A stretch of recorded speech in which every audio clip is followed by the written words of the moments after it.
ಇಂದು ಮೇಲ್ಮನೆ 6 ಸ್ಥಾನಕ್ಕೆ ಎಲೆಕ್ಷನ್, 3 ಪದವೀಧರ 3 ಶಿಕ್ಷಕರ ಕ್ಷೇತ್ರಕ್ಕೆ ಮತದಾನ.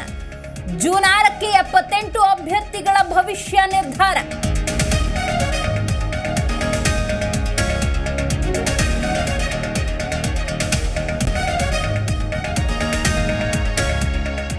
ಪರಿಷತ್ ಚುನಾವಣೆಗೆ ಜೆಡಿಎಸ್ನಲ್ಲಿ ಅಭ್ಯರ್ಥಿ ಆಯ್ಕೆ ಸರ್ಕಸ್. ಜವರಾಯಿಗೌಡ, ಫಾರೂಕ್, ಕುಪೇಂದ್ರ ರೆಡ್ಡಿ ಮಧ್ಯೆ ಟಿಕೆಟ್ ರೇಸ್.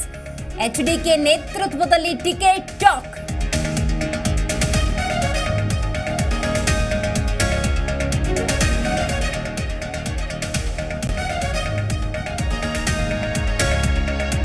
ಸಹೋದ್ಯೋಗಿಯನ್ನ ಬೈಕ್ನಲ್ಲಿ ಕೂರಿಸಿಕೊಂಡಿದ್ದಕ್ಕೆ ಹಲ್ಲೆ. ಶಿವಮೊಗ್ಗದ ಆರ್ಎಂಎಲ್ ನಗರದ ಸಮೀಪ ಘಟನೆ. ಬೆಳಗಾವಿಯಲ್ಲಿ ನವಜಾತ ಶಿಶುವಿನ ಆರೈಕೆ ಮಾಡಿದ ಮುಸ್ಲಿಂ.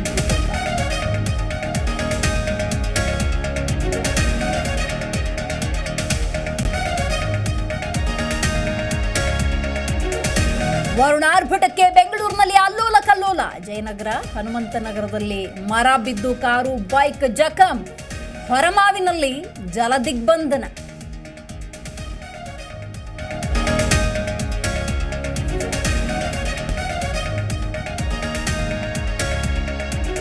ಬಾಗಲಕೋಟೆಯಲ್ಲಿ ಕರಡಿಹಳ್ಳ ಜಲಾವೃತ, ಸಂಪರ್ಕ ಕಡಿತ. ದಾವಣಗೆರೆಯಲ್ಲಿ ತುಂಬಿದ ಕೆರೆ, ಅಡಿಕೆ ಬೆಳೆ ನಾಶ. ರಾಯಚೂರಿನಲ್ಲೂ ಅಬ್ಬರಿಸಿ ಬೊಬ್ಬಿರಿದ ಮಳೆ.